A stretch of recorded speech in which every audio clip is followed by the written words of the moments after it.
What is up, guys? We are back again with another episode, and today we are joined by the beautiful Brian. He was on the last episode for those who are following along with this series. Next week, the other two co-hosts, if you can call them that, will be back. But Brian has some valuable information that we want to share in this female series, and also just in general. Like, obviously, this is pertaining to the female series, but it does also apply to, people who eat, which is most people. So this is a really important episode, and I'm basically going to take a backseat, which, regular listeners to the podcast will know that I don't do because I just fucking talk so much. But hopefully you'll hear more of Brian's voice than you'll hear of my voice today. And with that in mind, Brian, I'm going to let you introduce the topic and then also maybe give them a bit of a background in terms of why they should listen to you about this. Like, is this something you talk about a lot? Is this something that you research a lot? Is this something you deal with a lot? Why should they listen to you, and what are we talking about? Thank you, Paddy. So we're going to be talking about relationship with food, how to improve that, and then obviously in the context of this female fat loss series, female health series. This is, we're going to have a female spin on this because, women generally are more predisposed to having issues with this sort of stuff, issues with their relationship with food, issues with their body image, issues with disordered eating disorders. All this stuff ties together basically. And we're gonna talk about it in the context of someone's relationship with food. I don't think I've ever done a comprehensive podcast on these topics. Like I've talked about them in some shape or form for probably a couple of years now. It's hard to gauge time after COVID. Like you say, a couple of years ago, and it was really 4 years ago. But no, it's an area that I've had a lot of success in recent years working with clients. Something I've seen more and more, and then obviously, when you have more successful people on this stuff, then you start to get more people who want this sort of help. So it's led me to this point where, I'm extremely interested in this kind of overlap of nutrition and psychology and disordered eating and how all this stuff takes place and then how we can improve upon it, which, this podcast is going to be very practical. I don't want to just wax philosophical about, the nature of this stuff. I want to give people good points that they can take away and hopefully implement, because so many people struggle with this stuff, and we're gonna get into reasons why that is. But that's like the work that I do with people on this. Like when you see the breakthroughs that they have and how it does quite literally change their lives, as kind of corny as that sounds, it's extremely rewarding. And obviously just makes me want to do more of it and learn more and just be the guy when it comes to this sort of stuff. So that's what we're gonna look at. So yeah, that's the nature of the podcast and why you even have me on here in the first place talking about it. Yeah, and there's two reasons we're going to be talking about it today, and in this context of the series, and that's because I know a lot of coaches have clients that deal with this stuff and they don't really know what to do. Like this stuff is not taught to you in your personal training courses. It's just not taught there. And then even if you go online, it's it's hit or miss. You could have really good content, or you could have fucking awful content put your way. So it's very hard if you are in this space and you're trying to help other people. Just a general population client. You're just like, oh, you have an issue with your food that I don't know how to deal with. And I'm supposed to be the person that helps people with their nutrition, their health, etc. But then also I want this to be practical for just your average person listening to this that maybe needs to improve their relationship with food, which is a lot of people, and a lot of times they don't even realize that they do actually need to improve their relationship with food. It can be, for some people, really overpowering and overcoming, like it's very front and center in their mind. But some other people can kind of brush it under the rug. And this happens all the time in, more fitness oriented circles, in terms of they can kind of get away with some of these disordered eating patterns purely because they're exercising so much and they don't necessarily see the negative consequences in terms of accumulating body fat, or they don't see it in terms of, oh, my performance is still good, so it shouldn't really matter, or they don't see the negative health aspects of this, but then, sport usually ends for people at some stage in their life. And as a result of that, afterwards, we open Pandora's box, and that's, all hell breaks loose, right? But when we're talking about a good relationship with food, I suppose it makes sense to set some, ground rules, I suppose. And what is a good relationship with food? Like, what does that actually mean? So I don't know what you'll get if you Google, what's a good relationship with food. I don't know. I haven't looked. I'm going to tell you what I think it looks like from my perspective in terms of like, the study that I do on this stuff, and then the actual client experience that I have. And we're going to talk about it like rather broadly. It's basically where you can go day to day and week to week and not have food occupy a huge amount of your headspace, and that you're maybe worrying about what to eat, how you're going to eat it, potentially your control over how you approach your food. Do you worry that, if I have one biscuit, then I eat the whole packet and feel out of control in that sense? Do I have issues with obviously disordered eating patterns where, binge eating regularly, or, being overly restrictive in my food intake? And like you said there, a lot like the fitness industry, or, the pursuit of fitness can mask a lot of this stuff. And like someone asked me recently, it's like, if you look at a, kind of say prep competitor, or prep competitor, like a physique competitor, who's doing a prep, it's like the things that they do in relation to their food, like, is that disorder? And it's like, pretty much, yeah, right. But at the same time, it's usually short term. If there's a good plan in place afterwards, hopefully it gets better. But in a lot of cases, it doesn't get better. A lot of places, it's terrible, and it's just masked by the fact that you're on a prep for a certain period of time, and therefore, you can hide it behind, say, dedication, let's say, or something like that. But basically, you want to be able to interact with your food day to day in a way that, basically doesn't generate any undue amount of negative feelings or emotions, I would say. So you're not having this worry, you're not having anxiety, you're not feeling guilt about eating certain foods, you're not stressed about like, is this the right thing for me to eat or not?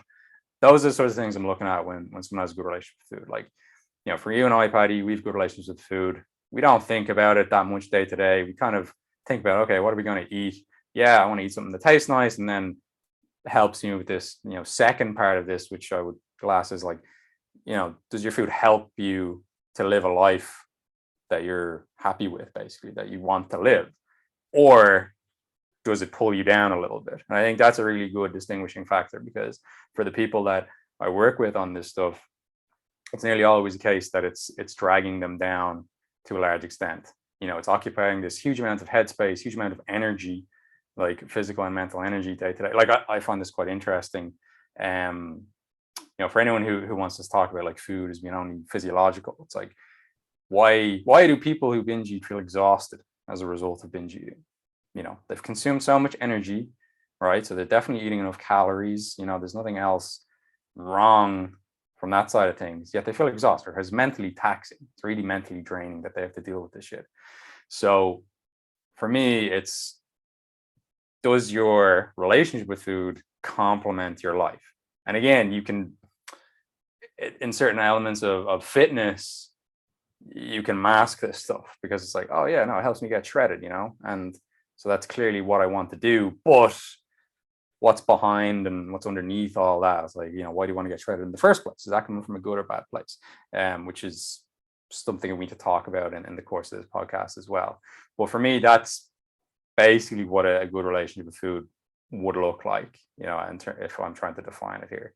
Yeah, I often describe it with clients. Well, in the past, at least, I've used the kind of analogy of walking a dog, right? Like if you're walking a dog and the dog is in control, like you see people walking their dog and their dog is pulling them along, oh, it sees another dog over here, oh, it does this, and it's back and forth, and it's dragging them along, right? And in that case, the analogy here is that's the diet being in control. The diet is, the food over here, I need to go over here, I need to do this, and you're just being pulled along by the diet. You're at the whim of the diet, right? Now, some people try to gain back more control, right? And they try to be controlling. And you see these people walking their dog, they're pulling back the dog. They're really like, it's always a battle here. They're like the dog and the diet, the bad relationship with the diet. It's constantly pulling them in this direction. Oh, there's the biscuits over here, or there's the cake or the whatever. And there's just this huge amount of energy being expended to like pull back the diet, or pull back the dog, right? But what you really want, or what I often describe it as, you want to be in charge, right? If you're in charge of your dog, the diet here, you're not controlling the dog. You can go over to something that is, something that would excite your dog, but the dog knows you're in charge. The dog is like, okay, well, I'm not going to do this unless my owner here says that I'm allowed to do this. So you could let the dog off the leash and it's still going to be at your heel because you're in charge. And that's effectively where we want to be with the diet. You want to be in charge. You don't want to be controlling, because that's often what people try to do to overcome this stuff. You don't want the diet to be in control. You just want to be in charge, Yeah, I love that analogy. You always have such good analogies, Paddy. Because my brain is broken. No, that's great. And it's like, maybe to add to that, you could talk about it being like effortless control, so not trying to exert your will forcefully over your diet, where at any given moment it could all just, fall apart.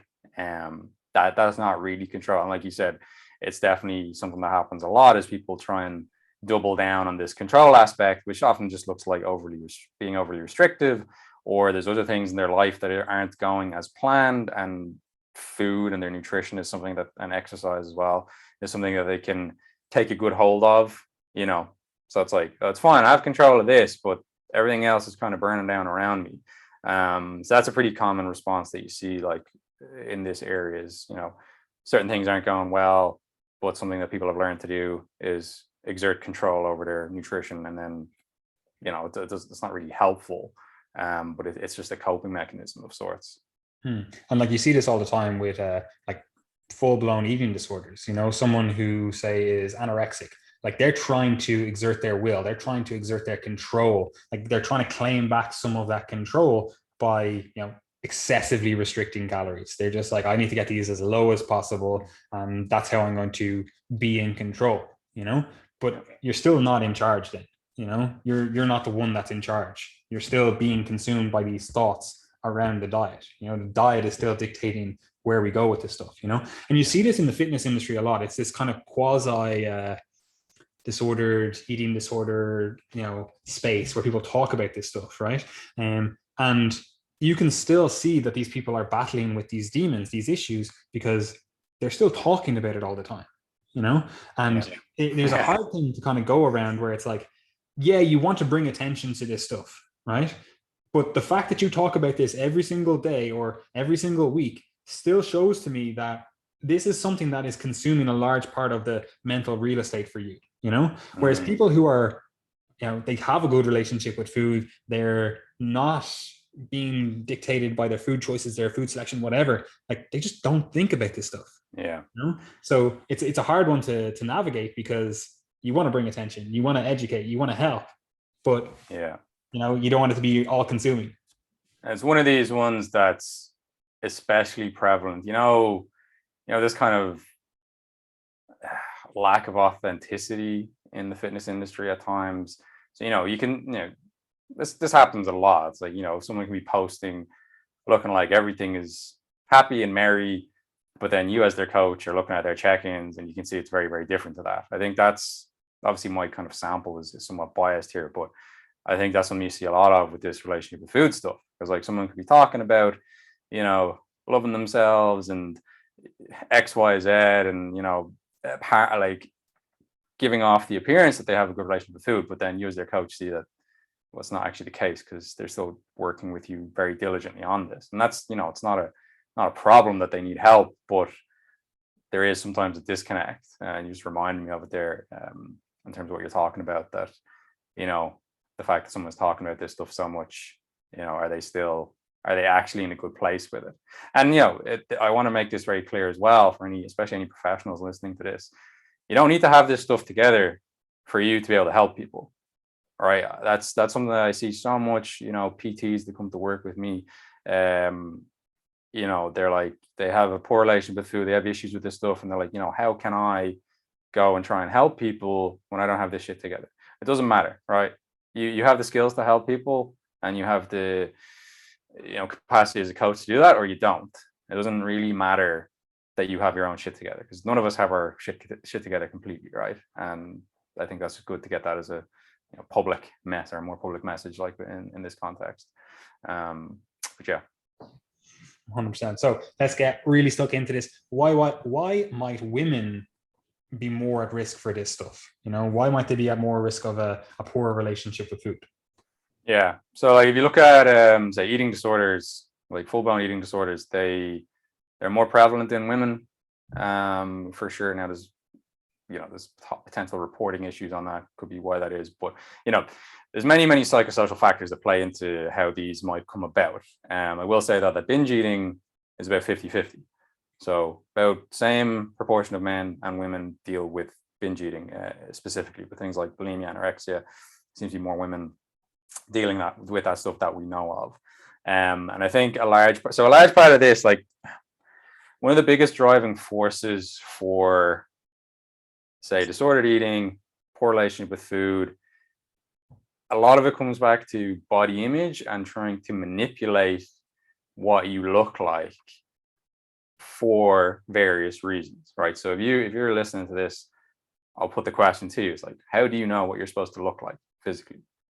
Okay, and just give that like some thought for a minute, right? Because it's quite often something nobody has ever considered, but then when you point it out, you're like, oh, it actually makes a lot of sense.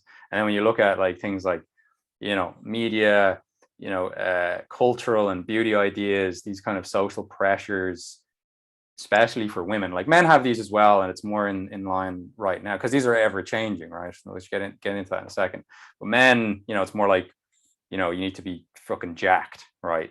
Shredded and muscular. That's kind of the beauty ideal, if you want to put it like that. But it's different for women. And again, this stuff changes like depending on like what's trendy essentially in society right now, because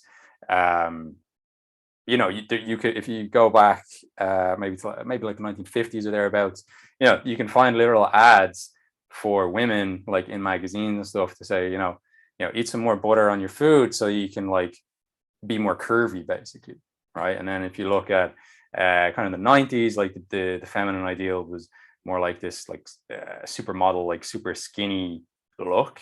And now where we're at currently, it's more like this kind of Kim Kardashian type physique where you have big ass, big boobs, small waist, generally lean, but again very kind of voluptuous, and like this is what you land on. So I'd like people to actually think about what is actually telling you what you're supposed to look like, and should you pay attention to that? So we've got like diet culture factoring into this, but I think a lot of it comes down to this like pressure for women to control what they look like in order to meet these ideals for whatever reason. You're sold on so many different things, like you'll have basically a happier life if you meet these ideals. You'll have a better time finding partners, you'll just succeed in your life overall, and just life is just better if you can meet these criteria. Now it's obviously not the case oftentimes, depending on how people go about this. So that's why. So basically women land on the idea that they're supposed to look a certain way. They start to implement measures to change how they look essentially. And in doing so, their body image by default is generally not very good. I won't say always. And they basically land on this conclusion that I have to look this way, so I'm going to start trying to do things to make that happen. And that's basically the path down to having a poor relationship with food, having poor body image, get into these disordered eating issues, because we can talk more about how this will develop. I'll keep going unless you want to jump in on anything here. Well, just on that, like I often find asking clients, male or female, like, why do you feel you have to look a certain way? Like, well, let's actually go through the evolution of this. Like, where did this start? What were the thought processes? Because it's very easy to blame society, or like you see a lot of people that are talking about this and like, oh, it's the patriarchy's fault, or this person's fault or whatever. And it's just lazy to think like that, because it's actually the media that you consumed as an individual, right? Like, for example, like both of us are, 90s kids. So a lot of the girls we would have been hanging out with when we were teenagers or whatever, they would have been exposed to stuff, the kind of Tumblr aesthetic, which was like, thigh gap, like skinny legs, that kind of thing, But in different areas in different parts of the world, they were being exposed to different things, So it's very easy to go, like, I can guarantee you that there was very few guys on Tumblr, So that was that was a cultural phenomenon that was driven by certain individuals within that community that like that certain look, that then propagated that certain look, And it's not nefarious. It's just that's what happens, It's like with any culture, with any like microcosm of a culture, like these ideas propagate, And some cultures are going to like this thing, and some cultures are going to like this thing, and that's going to change throughout the years based on whatever. Like we discussed in the last episode, and like you can pretty much trace like low-rise genes and stuff. You're like, okay, well that like leads to people getting eating disorders, but also it leads to a certain aesthetic. It leads to a certain like, oh, you have to have like washboard abs to wear these low-rise jeans because that's the aesthetic, that's the look, that's the ideal. But even when we go through like eons throughout the whole ages of humanity, like it has changed. Like if we always like, people always use in like the male sphere, like, oh, the kind of Greek god ideal, you look at these Greco-Roman statues and stuff and be like, oh, that's the ideal. But if you dig up the skeletons of ancient Greeks, they're like 5'8" and they don't look like highly muscular. You can tell by different attachment sites and stuff, like the muscularity of these individuals, so even they were talking about a certain ideal, it's probably fabricated a little bit, being like, oh, like, they're like, oh, he was a Goliath or whatever. And it's like, yeah, he's probably like 6 foot, which is, distinctly bog standard average these days, Ouch. Yeah. I'm saying, but like, you know what I mean? It's like, there's all these ideals that we have created in our mind, Now, obviously, they've been influenced by the culture. They've been influenced by what you've been exposed to. There's so many factors that go into this. But when you actually dig into it and go, why do I, as an individual, you can't lay the blame anywhere else. You have to ask yourself, why do I, as an individual, why do I believe this? Why do I look at this certain look and go, this is the look that I want. This is what I think is the aesthetic, et cetera, et cetera. Like, you have to actually take responsibility for that, take ownership for that. It might not be your fault. It might literally be the cultural zeitgeist was like, this is the look that we want. This is what gets, favorable media airtime, etc. But why did you take that on board as something that you should look like, And you see this as well in terms of, people will have a certain ethnic characteristics, like you might be, I don't know, Persian, and you might have a more Persian nose, for example, and people are like, oh no, I want that more Western nose, or I want that, more like a Caucasian type nose. And it's like, well, why, and it's the culture that is being put upon them, but it's ignoring their own culture, it's ignoring their own lineage, it's ignoring what they have, their people found attractive for thousands of years, and it's like, why do you actually feel that, So we have to actually contend with all that stuff, and it's very hard. Yeah, I know it's super hard. Like everything you said there is correct, but most people don't stop and actually think about this stuff. And potentially when they hear us talk about it, they might be like, oh yeah, that actually makes sense. But until now, potentially you're just going along, bought into this stuff, right? And you've decided like, okay, this is the stuff I'm being exposed to, or I'm exposing myself to, and I'm going to take it on board. And the broader question that we have to ask people is basically like, what kind of life do you want to live, and what kind of person do you want to be? And that sounds, maybe a bit esoteric in the context of this podcast, but that's literally, I've had clients who have had so much time and energy consumed by binge eating that once we resolve that, they have to ask themselves, like, I have all this extra energy and headspace. What kind of person do I want to be? Because up until now, I've just been a person basically who, to a large extent, has just been consumed by binge eating and trying not to binge eat. And it leaves a gaping hole in their identity, right? And that's something they actually have to deal with and go through some, like, value setting exercises with people. It's like, all right, well, what kind of things are actually important to you in your life? How can we do more of those? because, this is, we're kind of jumping around a little bit here, but people will often use these body manipulations in the pursuit of that to achieve a goal that may not even be the best way to go about it. It's sort of akin to, if all you have is a hammer, all you see are nails, right? So, a common one that you might see is like, okay, why are you trying to get in better shape? Okay, this might not be the only reason, but like, let's just say for this example, I want to attract and get a partner, right? I want to have a boyfriend or a husband or whatever it is. So I'm going to change my body shape, to be more attractive and to meet that goal, basically.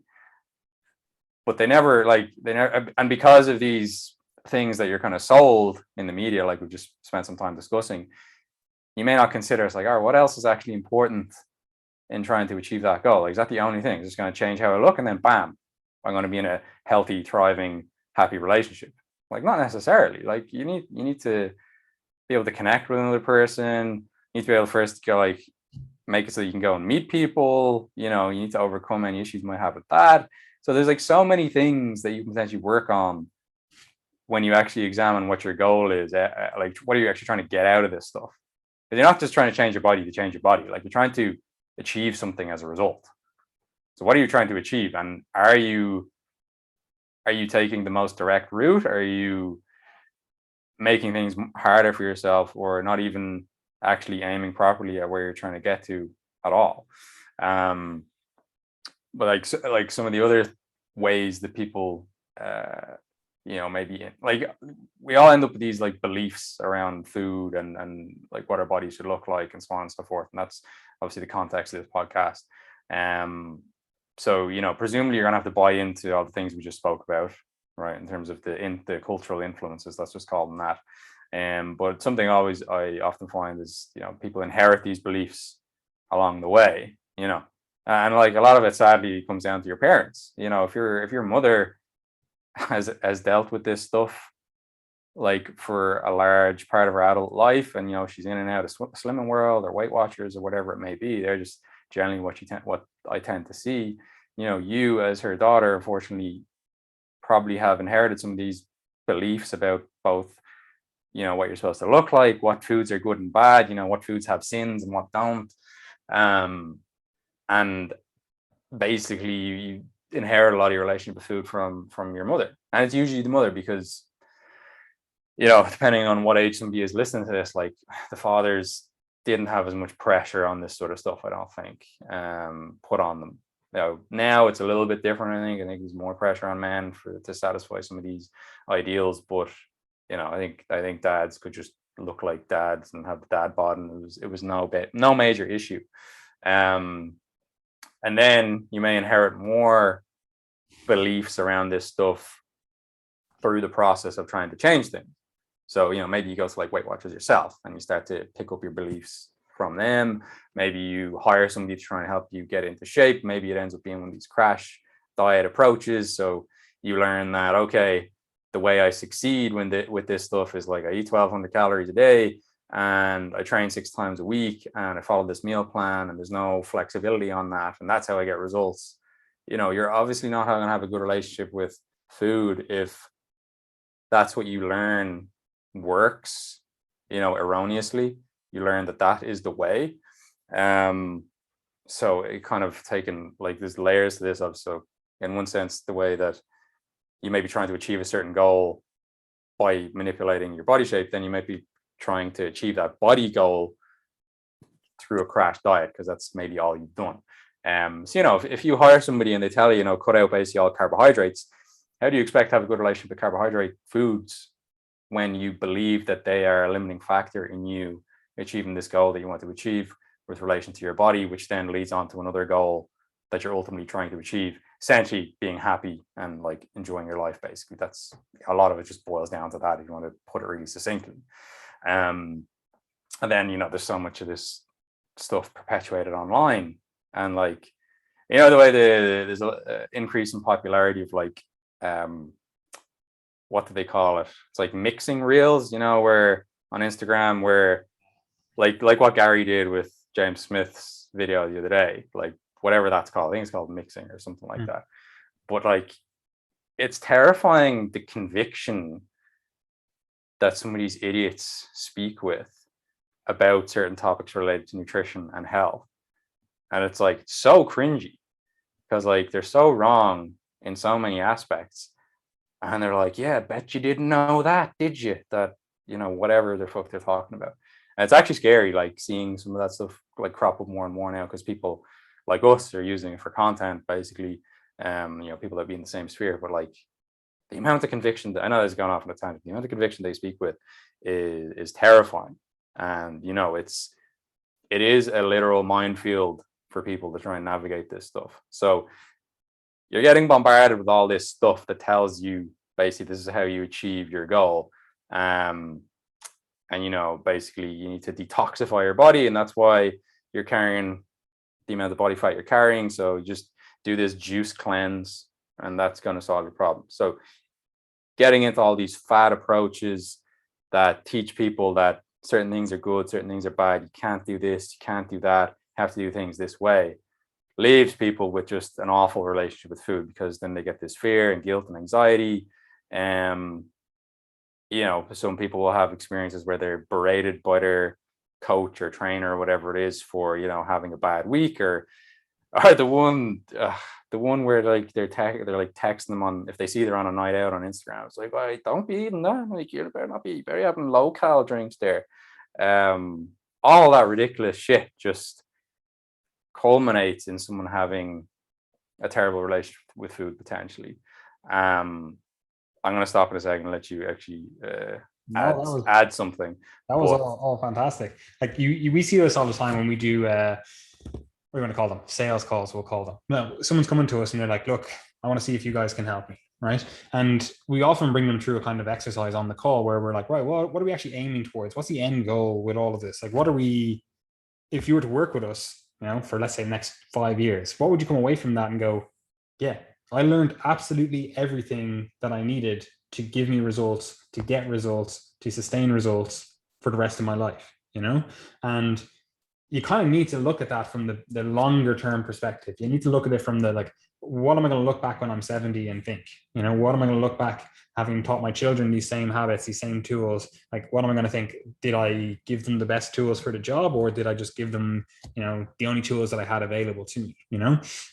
And when we do this on like the call, you'll often hear people say like, oh, they want to know what to do with all this health and fitness stuff so that it's not, you know, it's not front and center of their mind, you know, and like this stuff is not their higher purpose on earth, you know, the stuff of like, oh, I have to calculate my calories, I have to, you know, really track my macros, I have to, you know, really micromanage my nutrition, I have to really micromanage my training, I have to do all X, Y, and Z. That's not their main purpose in life. They want to have, like we said at the start of this, they want to have a diet, health, fitness paradigm that actually allows them to live their life. You know, it's contributing to their life, it's not detracting from their life, it's not becoming the main focus of their life, you know.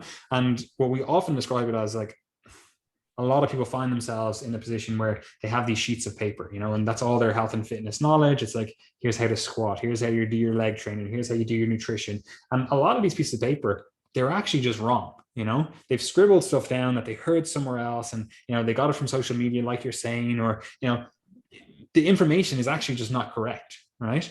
But they still can see that this kind of all goes together in some sort of health and fitness book, right?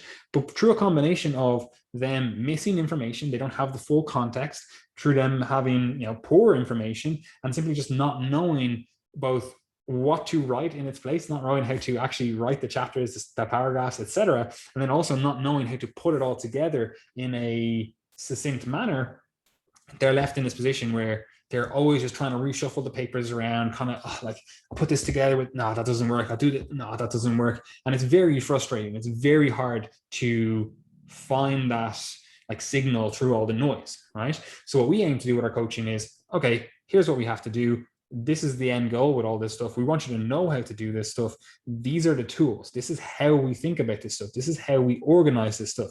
And the goal at the end of our coaching is to come away from it and go, oh, I have the health and fitness book. And it's not just this generic health and fitness book, it's the specific health and fitness book for you as an individual, right? So that's generally how we're or something that we sometimes do on those calls is go through that and go, what are you actually aiming towards, right?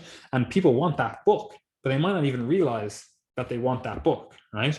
And what they're left doing is, I always call it the health and fitness merry-go-round.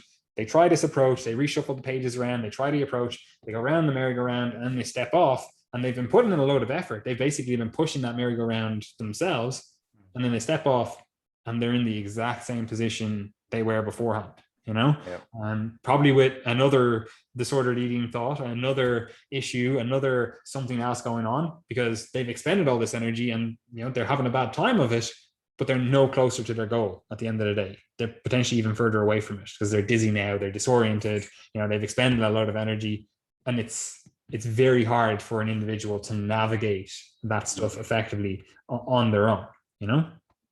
What they're often left with in that situation is the assumption that they just need to do, they have to do something now more extreme to actually improve this. Because, like, you know, I tried XYZ, it didn't work. I came off this merry-go-round, you know, no better off and worse off, if anything. And it's a kind of a dark path to go down, because, like, all right, well, I tried this, and now let's try something more extreme. And you just make the situation worse and worse and worse. I can think of an example of a client I worked with last year who, you know, basically fits that bill.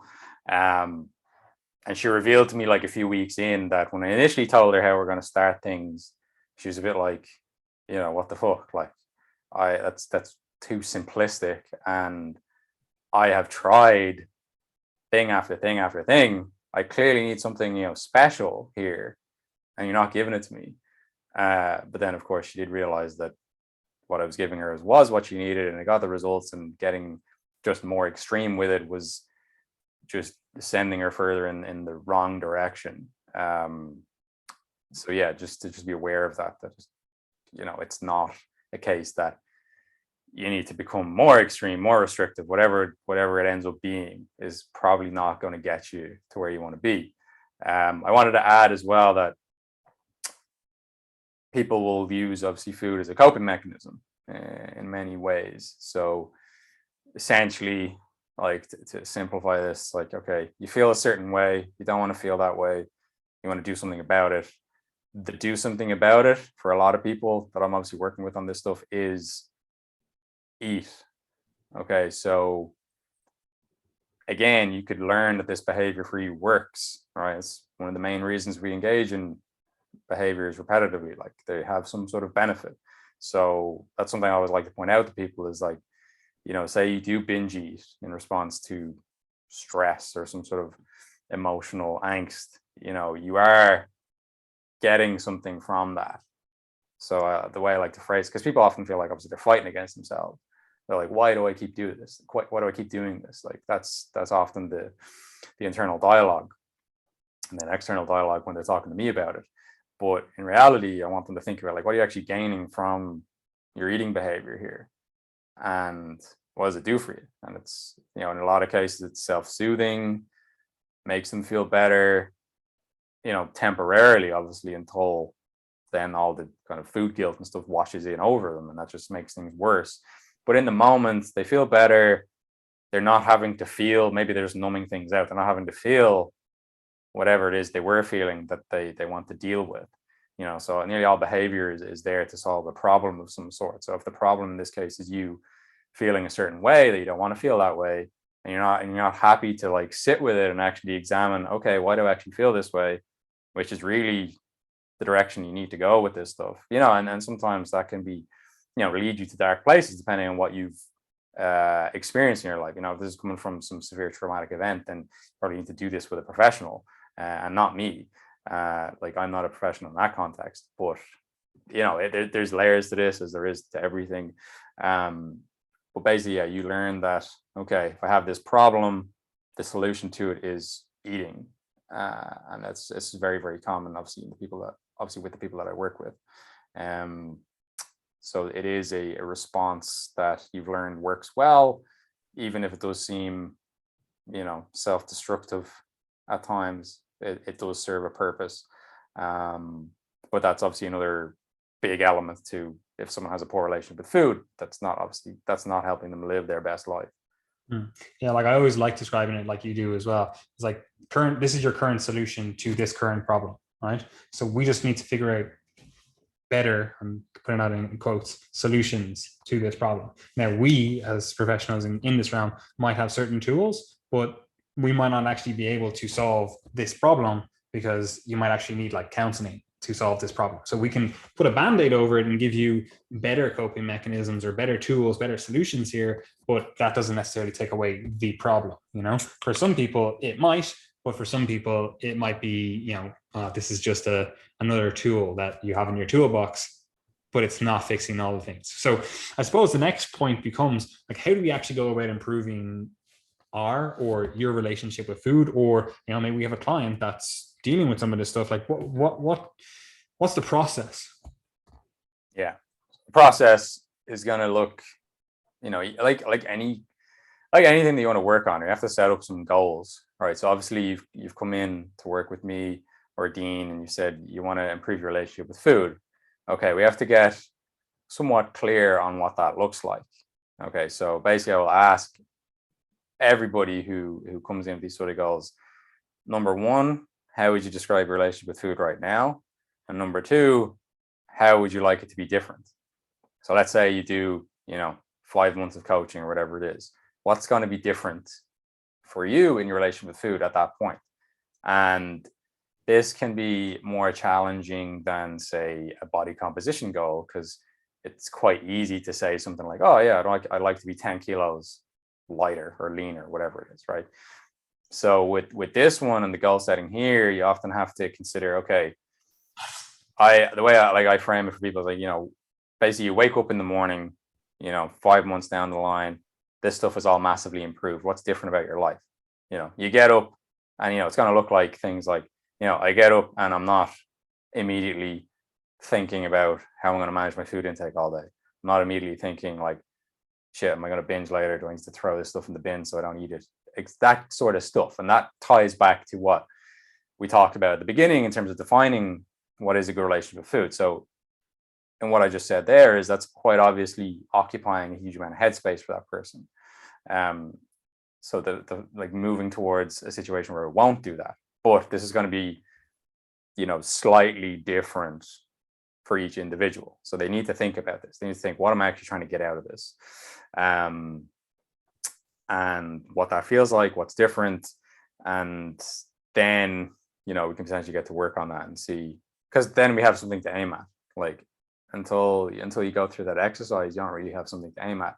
And the way, like I'd say nearly 100% of people describe it to me, either they'll say it to me or I'll say to them, like people often say, put it like this, they just want to have a normal relationship with food. They always use that word normal, right? Which goes back to what we talked about earlier. It's like it's kind of a non-thing when it comes to my nutrition, which may sound a bit counterintuitive because like, we all know how important nutrition is for someone's overall health and well-being, but you're just in such a good place with it that you can kind of almost effortlessly coast through and like walk the dog and do all the things you want to do on that walk, basically, to borrow your analogy, because that's good. I'm going to keep using it in the future. Excuse me. But yeah, that's basically where you're going to start. You're going to have to say, all right, what are my goals? What do I want to get out of this? Okay. And then if I'm working with people on this, a lot of it, to be honest, is about having a dialogue with them. Obviously this kind of depends on what exact issue they're working on. But basically all the stuff that we already talked about, basically all these beliefs that you've latched onto or have inherited or have invaded your space and your mentality, we have to start untangling those to a large extent. So, if you're essentially afraid to eat bread, then we have to have a dialogue about essentially why is bread bad? In what context is it bad? Why is it that you hold on to the belief right now that it is not something that you can eat? And if you do, it triggers a reaction that, oh my God, I'm eating bread. I'm not supposed to be eating bread. So I'm going to eat like 3 loaves of bread and then I'm going to never eat it again, basically. Because that's the mentality people have with this stuff, right? Because they get very, very black and white. They get very rigid with all these food rules if you have a lot of food rules, it's usually a red flag for not having a good relationship with food. In terms of like, I can eat this, but not that, obviously outside of some sort of medical reason, or, some good reason affects your digestion or something like that. But you could also have them for like, it's this distinct period of time. I know I overconsume on these foods, so I just want to get rid of them, whatever, and we can work on other stuff in the meantime. But yeah, in general, if you see a lot of food rules, it's generally not a great setup here. Yeah. So a large part of this process is us going through. It's like, do you have a list of bad foods basically that you're not supposed to eat? And then we have to just kind of take that list and start going through it and trying to understand your psychology behind it. So obviously I'm framing this in terms of someone working with me. If you're trying to do this on your own, you have to kind of sit there and do this work by yourself. All right. So you have to say, okay, what is my list? And then you have to write down like, okay, why is that my list? And, hopefully I'm going to give you more things that you can utilize now in a second. But, I'm trying to take you through it step by step in terms of what this really looks like. So, why do you hold these food beliefs? And, you can ask yourself, okay, what would be true if these were accurate? So this is kind of like a cognitive approach. Like this looks very like CBT in a lot of ways, which is very, very useful, I find, in this kind of situation. And example I often use is this desert island example, which if anyone's listened to my podcasts on like when I'm asked about this sort of stuff, I'll nearly always use this example. Many clients, if they're listening to this, will recognize it. Basically, Paddy, if you say that like, bread is bad for you and you can't have it and it's on your bad list, right? It's one of the many foods on your bad list.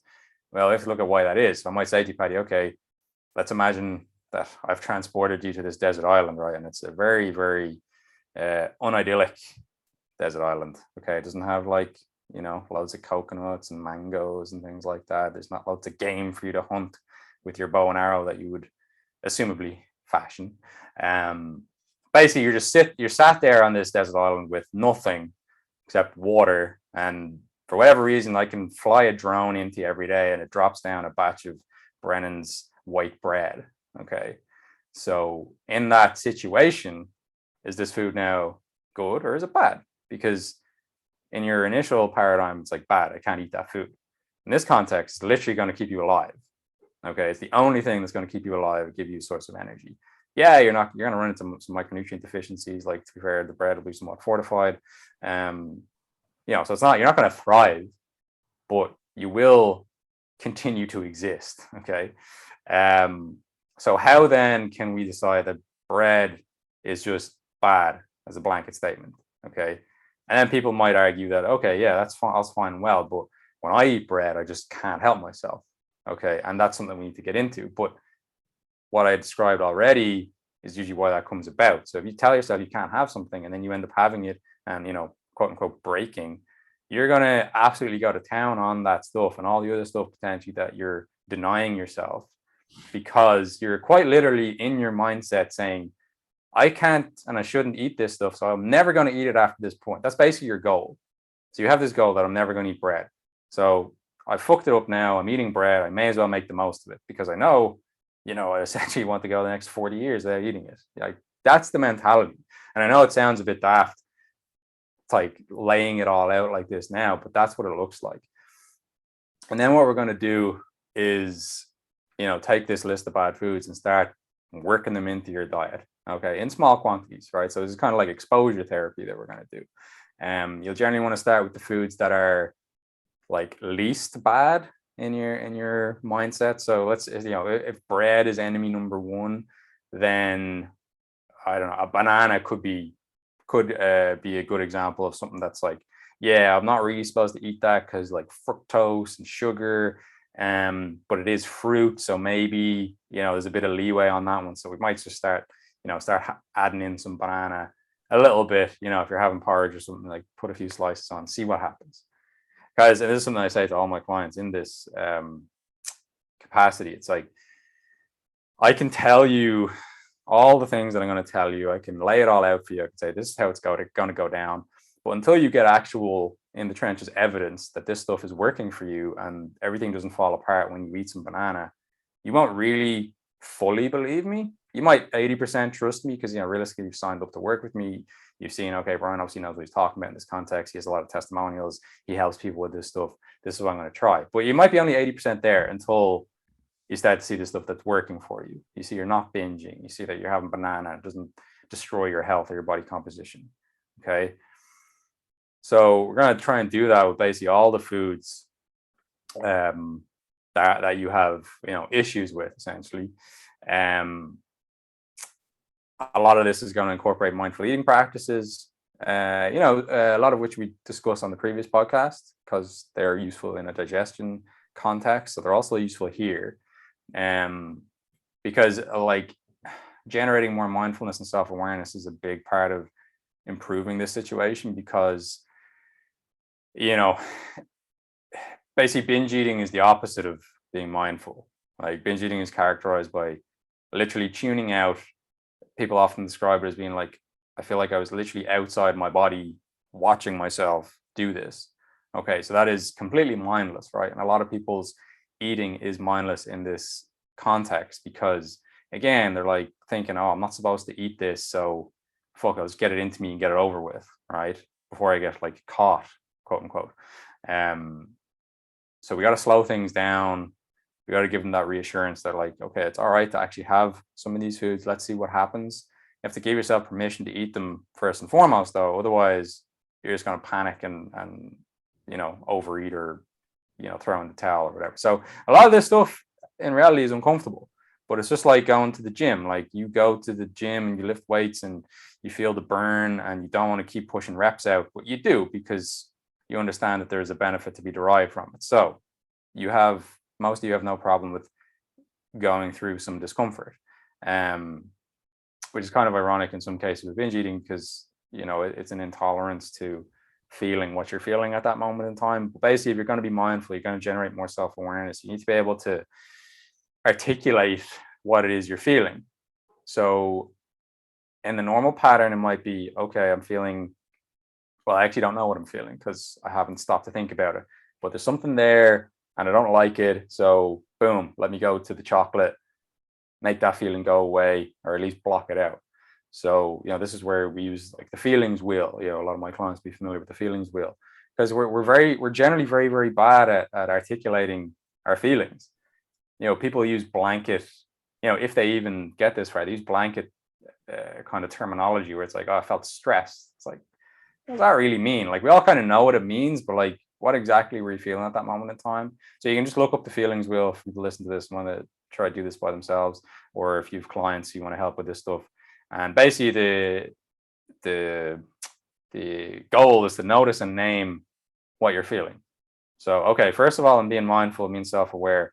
Okay, I notice something's happening. How would I describe it? Then you can decide basically, all right, how do I meet the need that this is generating? Because remember, your default has just been to go and eat, right? That's what you've done in this context. And I appreciate here that I'm kind of flowing back and forth between people who are maybe over restrictive with their food intake versus people who have difficulty with emotional regulation and use food as an outlet for that. But a lot of it does come together and there is a lot of overlap. So bear with me on that. I realize it's not completely just bullet point, do this, do this, do this, do this, but this is all important stuff. And I'm in flow, so let's keep it going. So that is an important aspect of this, and you can see how mindfulness will help just in a very broad sense here.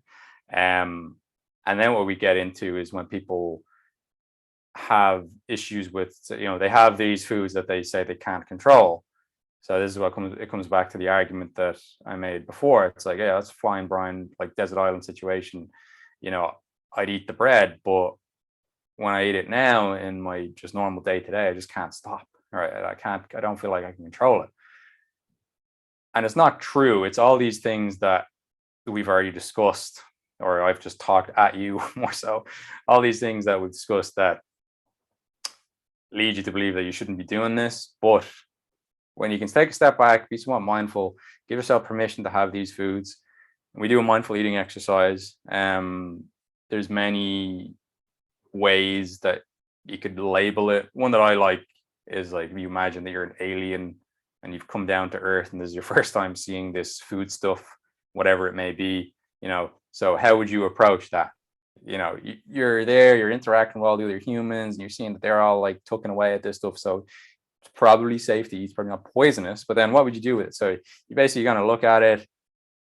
And the idea with this exercise is to engage with the food with all the five senses. So what does it look like? What does it smell like? What does it feel like? You're going to eat it very slowly. So again, this is for like your so-called trigger foods that you claim that you can't control, and therefore never eat them. But the reality is that it's because you never eat them that you can't control them, as I hope I've already detailed and explained as to why that is the case. So you're going to have this food stuff, say it's chocolate, and you're going to, take out a reasonable portion, first of all, because you also don't want to make life harder for yourself. And I spoke about this in the context of Easter. It's like, you don't want to just sit there with a whole Easter egg in front of you, because, me or you, Patty, or whoever, an example I often use in this context is, if you're at a party and you're sat in front of like the snack table, versus if you go to a party and you're standing over in the corner, like talking to some people, like which version of you eats more? It's not going to be the exact same, especially if you're trying to like diet or manage body composition or anything. It's not going to be the exact same. So the person who's in that food environment that's, let's say, more challenging is going to eat more. So the same thing applies here. So take out a sensible portion of whatever this food is. Everything else, no distractions, no being on your phone while you're doing this, no watching TV while you're doing this, which is so common. But just actually go slow, use all the five senses to eat the food, assess how you feel. You may want to have more. That's all right. This is a mistake people often make with this exercise. They think that, if I wanted to eat more than like the 2 squares of chocolate, I failed. It's not about limiting the quantity of what you're eating. Now, it'll often do that, especially if you have this tendency just to eat a pack of biscuits after having one. It'll often result in that, but that is not the desired outcome. So you shouldn't have that expectation necessarily. The only thing you're trying to do here is basically eat the food properly as described, right? Really slowly, tasting every bite, noticing what happens as you go through the process of eating this food. And that's what you're going to do. And what you will basically find, you'll find one of two things, right? You'll either realize that this food was pretty horrible and you wonder, why the hell was I making such a big deal about this food? It's not even nice. And I've had all sorts of cool feedback from people about different foods. A guy talking about crisps, and he was like, yeah, it just ended up as like a potatoey mush in my mouth and it wasn't pleasurable at all. And I think I was just eating the crisp so fast, trying to maintain that flavor, before it disappears in like 2 seconds. I've had a girl, I remember, telling me like about this type of biscuit that she used to have, that she actually didn't enjoy the biscuit part. She only enjoyed the chocolate coating. Yet she was eating these biscuits basically just to eat that like 2 millimeter layer of chocolate that they're covered in. Okay, so you'll learn a lot about the foods that you're eating, and you'll find that a lot of the foods that you're eating when eaten this way aren't what you thought they were. So that's one thing that will happen. The other thing that might happen is that you realize that this food is actually class, right? I was right, but I'm going to be very, very happy eating a smaller amount. So it quite literally looks like, okay, I'll have a guy who, usually eats 3 bars of chocolate, and he, has a difficult relation with food because that's just what happens. We do this exercise, he eats half a bar of chocolate and enjoys it more than when he was eating 3 bars of chocolate. Okay, because he's tuned in, he's not creating this difficult emotional situation for himself because he's, basically not doing what he's supposed to be doing. He's not acting like the person he wants to be, and all that stuff. So really, really useful exercise. I don't know if I've ever detailed it as well in a podcast, but there it is for you.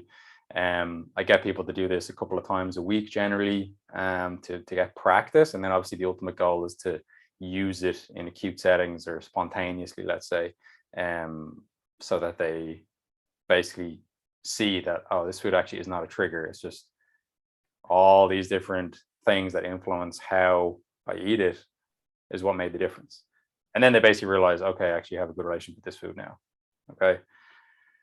I'm going to take a break for at least a second.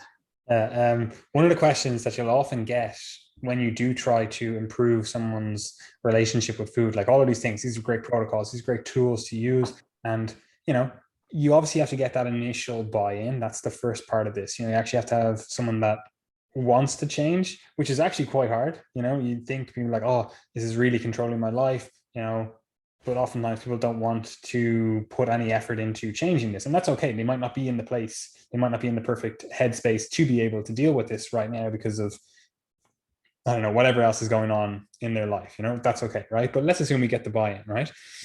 You'll often have people that have other goals as well, right? And we might have done the initial kind of goal setting. We might have gone through, okay, well, why do you have these beliefs? Why do you think that this physique is, the ideal, the pinnacle, whatever, right?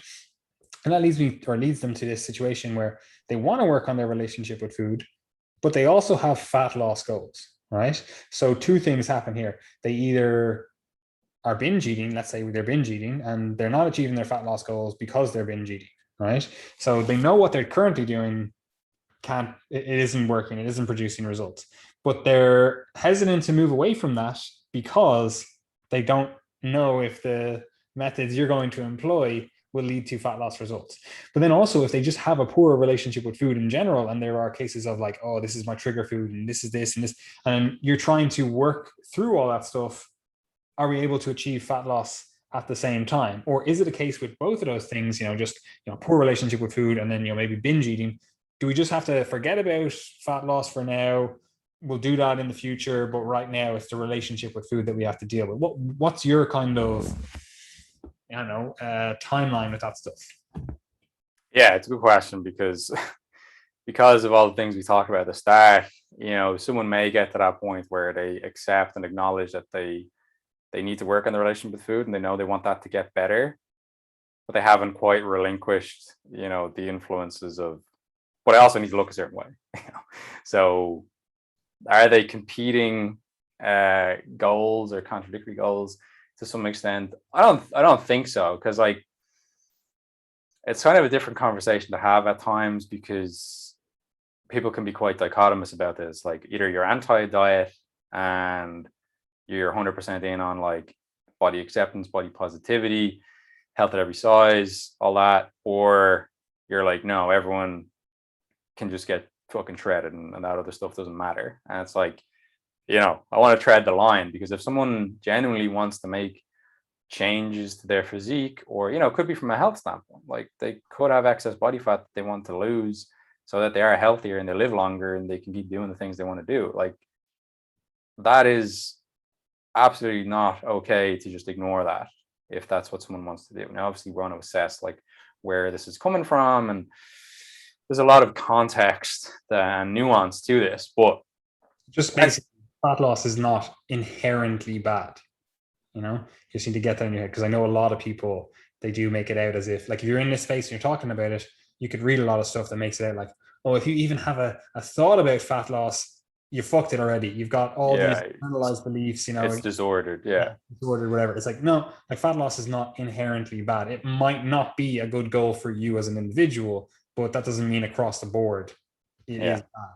And what will usually happen here, though, realistically, like if someone has fat loss goals and they're binge eating semi-regularly, that is a massive barrier to them achieving that goal, assuming it's like, an objective binge rather than a subjective binge, which could be quite small, but the perceived loss of control is still there. But it's more often going to be objective binge. It's going to be quite a lot of calories consumed.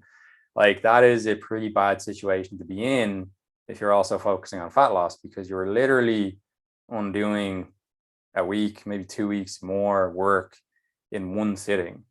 And that is incredibly frustrating and difficult for someone to have to deal with. So what I would suggest in this context is that you focus on your relationship with food first and foremost. But what you will find is that you have an easier time with the fat loss stuff when you've taken care of your relationship with food, or at least improved it. And like, I can think of a lady I worked with for a good few months there. She recently finished with me. I got on fantastically, but I told her so many times throughout the process, I was like, because she almost seemed surprised that she was like losing weight quite easily. But I had to say to her so many times, like, you literally have almost the perfect dietary template. It's only because you were binging so much that you were just having a difficult time with fat loss and your body weight. And so she lost like, 5 kilos in a couple of months. And she's like, I'm delighted. And it's like, I told you this would happen, because once you remove that binge eating logjam, like your lifestyle is so supportive of fat loss, if that's what you want to try and do. And I told her that plenty of times, and then eventually did away with the binge eating, and it happened. But like I literally used to use her like food diary as an example. It's like, oh, you're eating 1700 calories. This is like a class 1700 calories, like if you want to implement that. And that was with someone who had a really bad relation with food, issues with binge eating initially. So basically it just gets you out of your own way, if you want to put it like that. But yeah, you need to be very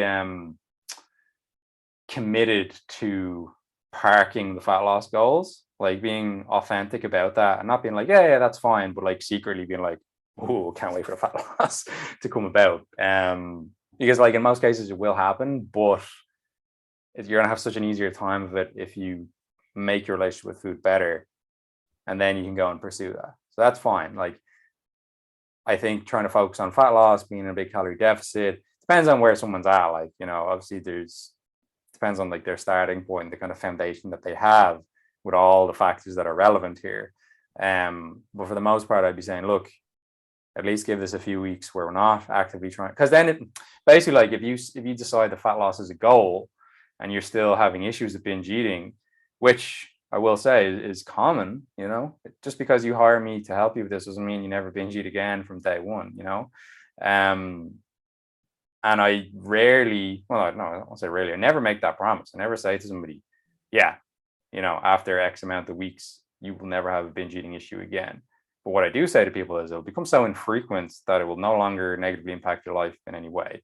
Okay. If it happens, it might happen. Relapses, to put it that way, are as much a part of this process as any other part of the process. So take that in, like that's literally the case. And it's more about how you respond to those when they occur that makes the difference. I had a lady recently who worked with me long term in the past and had issues with this stuff, had issues with fat loss, but like resolved the binge eating, has an easy time with fat loss now. But she had a really stressful period there recently, and she did binge eat, and she felt so bad about it because she felt like, oh, I hadn't binged in 2 years, thanks to the work that we did together. Yet I slipped now, and that's terrible. But the way I look at it is like, you didn't binge in 2 years. Like, what we did clearly worked really well, and it's not a failure. It's like a testament to her abilities now that, like, something happens once every couple of years, because you have an extremely stressful week in your life and it doesn't really affect anything long term. It's not that big a deal. The analogy I always use, it's always analogies. I'm like, when you're dealing with this at the start, you're off-road driving, it's bumpy, it's the suspension, everything, you're literally the whole car is shaking, every other turn, every other, slight deviation, you're down a pothole and you fucked it off. You're literally, you're really struggling with this stuff, Eventually we get onto a little bit of a smoother path, but we're still kind of in, the forest. There's still like twigs, there's still branches, there's still bumps and all over the place. Eventually we get onto the road, right? But if we get onto the road, you get onto the highway, the motorway, whatever way you want to call it, you might have some nice smooth plain sailing. It might be great, everything's working fantastically, and then you still hit a speed bump, or you still hit a pothole, so just because you're on the motorway, you're on the highway, it doesn't mean that the roads are perfect from now on. It just means that the likelihood of you hitting one of those bumps is reduced. You might have tools, you might have better awareness to be like, oh, there's a speed bump ahead. I know what I need to do here. I need to slow down. I need to move into this lane, whatever it is. You might have those tools to see it ahead of time, but like anyone who's driven for a while, you're going to hit the speed bump and not notice it until the last second and go, fuck, So that's the way I often analogize it, so people can kind of go, okay, so it is part of the process. Yeah. This thinking of it as failure is is wrong. It's not failure. It's just part of the process. You know, we all go through it. And I know I'm thinking of like 4 or 5 clients where I'm like, I can see that exact process where it's like, we've done such great work for so long. And then they have that little speed bump and they're like, fuck, am I back at day one? And that's rarely the case. You know, it's rarely the case that you need to start everything over again because you've already built up a lot of skills. You've already built up a lot of knowledge and mindfulness around all of this stuff, you know? And then what I often also describe as well when we're talking about this, you know, can we still be focusing on fat loss during this time period? What I'll often say to people is, look, when you're hungry, do you find it easier or harder to not binge eat or not do whatever the food issue that we're dealing with? When you're hungry, do you find it easier or harder to deal with that? Obviously, for the vast majority of people, when they're hungry, they're not at their best self. They're not, you know, really dialed in with this stuff. It's harder. So if we're going to put ourselves into a deficit to try to lose fat, it's going to make dealing with all of this other stuff harder. So I usually try to get people to go, right, look, for the next while, we're just eating at maintenance. We're just eating at a decent level of calories where you feel satisfied, you don't feel restricted. And we're just really working on the skills, the tools, the habits, the protocols, whatever it is, so that you don't have this binge eating or this disordered eating pattern evident, right? Now, look, we're never going to fix it, cure it, whatever words you want to use in that 4-week time frame, but it really gets that commitment to go, okay, I'm actually working on something else other than fat loss. And actually just even giving yourself that oftentimes is such a big jump, such a big leap that it can actually really trigger a lot of forward momentum in terms of actually dealing with the issue. Like you're not always in this yo-yo, oh, I'm always dieting. Like I'm sure, you know so many people that are always dieting, they're always on a diet, yet they remain the exact same. Oftentimes it's because they'll be really restrictive, for a week, maybe 2 weeks. And then the weekend or the Thursday comes about, the issues, could be an issue in work, stress from this, whatever.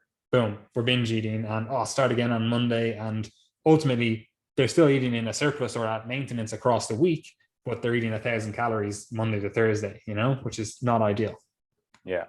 No, I have a girl I'm working with at the moment who, I don't know, a few weeks ago, I said something along the lines of like, when your fat loss phase is done, and we move on to like just maxing out your performance. And, well, I can't remember what else I said, but, her response to that was like, geez, like the prospect of actually not just focusing on fat loss all the time is foreign, but appealing.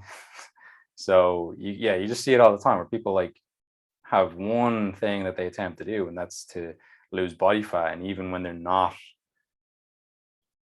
their behaviors don't line up with that goal, they're still engaging with a large amount of cognitive dietary restraint, where it's kind of the same stress on their psychology, even if they're not getting it done, which is one of the reasons why like unsuccessful dieting is so frustrating. Like it takes a toll and you don't get anywhere. And, that merry-go-round that you talked about, basically. One other thing I want to talk about in this context, which I've alluded to already, but it's this idea of body image, right? Because this I've found in recent years to be extremely important to also work on in this context as well, right? Because, and I'm going to quote Shannon Beer, who's been on this podcast before a couple of times, I think. 3 times. She's like one of our most frequent guests. She makes the point. She does a lot of good work in this space as well. And as the quote that you can change how you look without changing how you feel about yourself. And then the reverse is also true. You can change about how you feel about yourself without changing how you look, right? And for the most part, people want to change how they feel about themselves, right? Because you see this all the time. It's like people say, I'll be happy when I'm X size, in a dress or whatever. And it's like, are you though? Like, it depends on your relationship with yourself and the route you took to get there. It may not necessarily be the case. And if that's not the case, then we've sort of failed you a little bit as coaches, because you have to think about what you're ultimately trying to get out of this. And essentially, again, you want to be happier, basically healthier, and all these things that tie in together. So Just on that, like I often say, at Triage, we often use the mantra of like there's kind of three goals that you look for with all this stuff that we talk about. You're like, you got health, you've got body composition, and then you've got performance. And performance is both the physical and the mental side of things. Health is a bit wishy-washy. Excuse me, can't even speak. A bit wishy-washy in terms of like, what are we actually looking for with that? Is it specific metrics, blood panel, like what's going on there? And body composition, again, it's like that's different for everyone.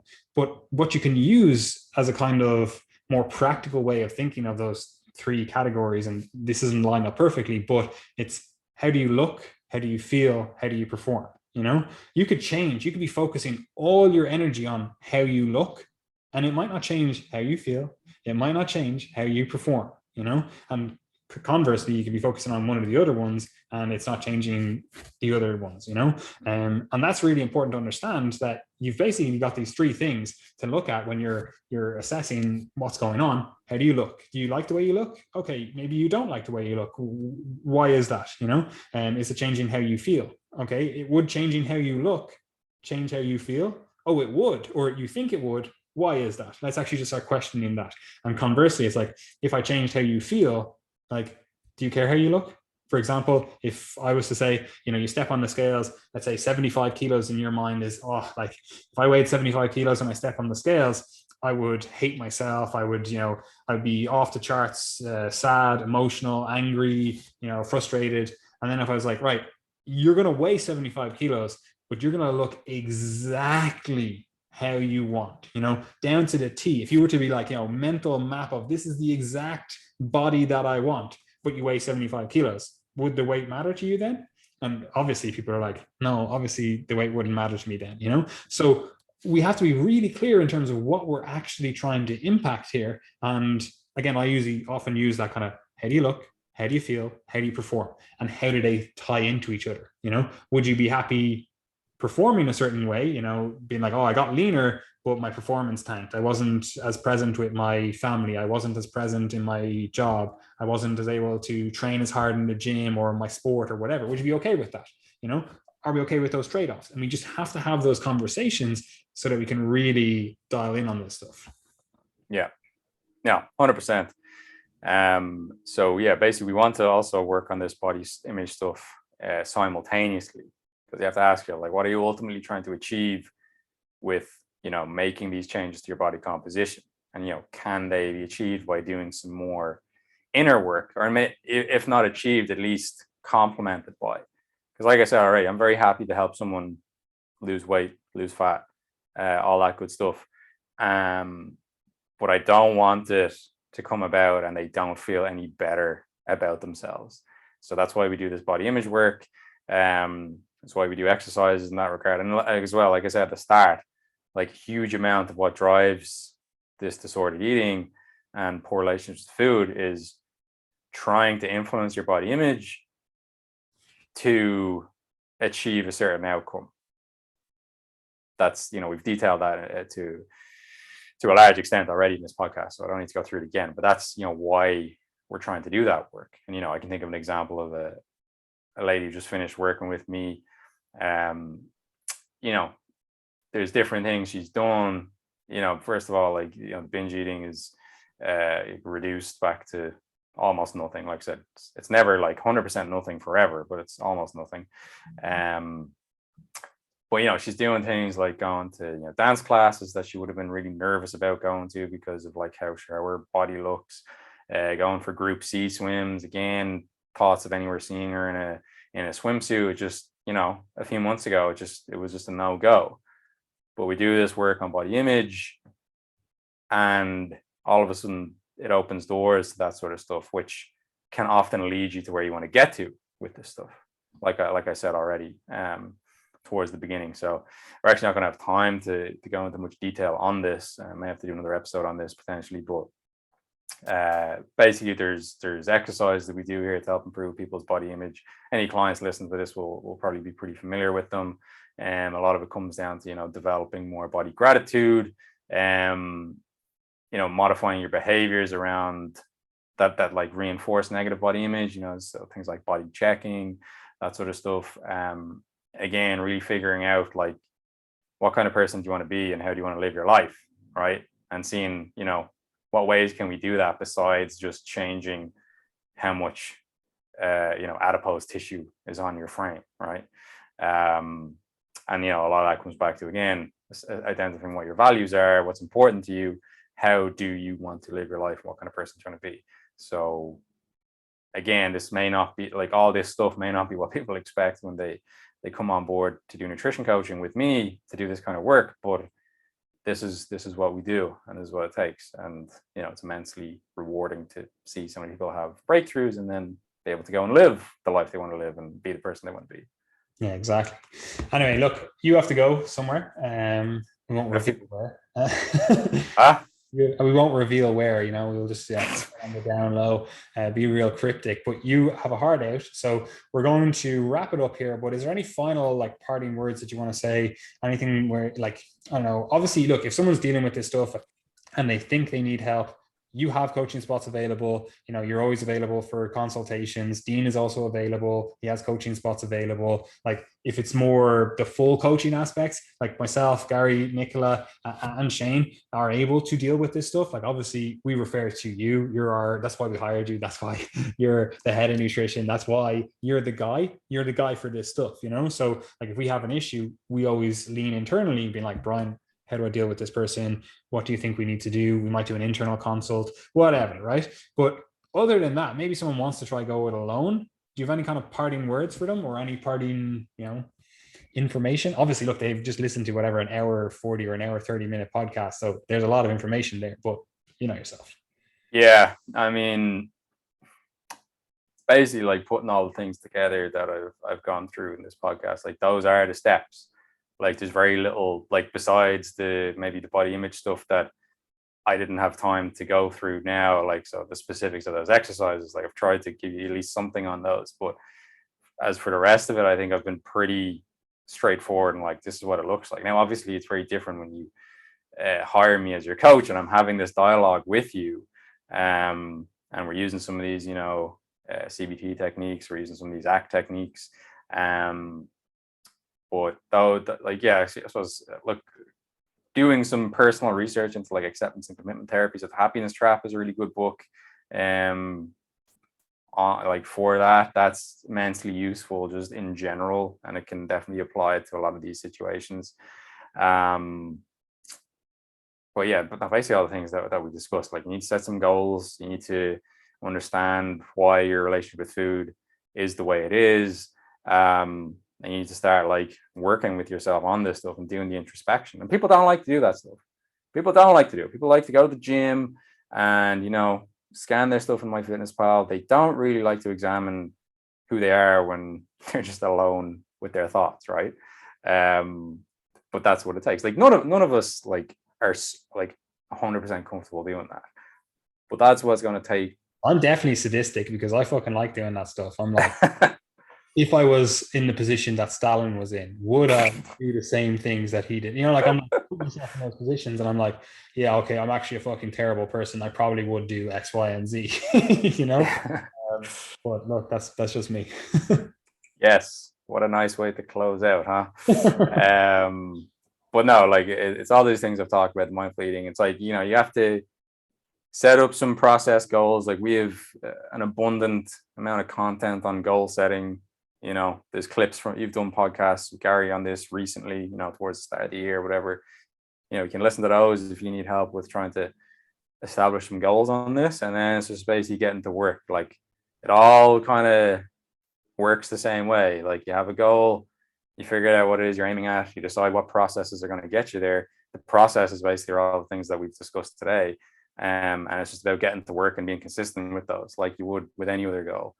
So I don't think I have anything else to add. I think this is maybe the best podcast I've ever done. So let's just leave it there.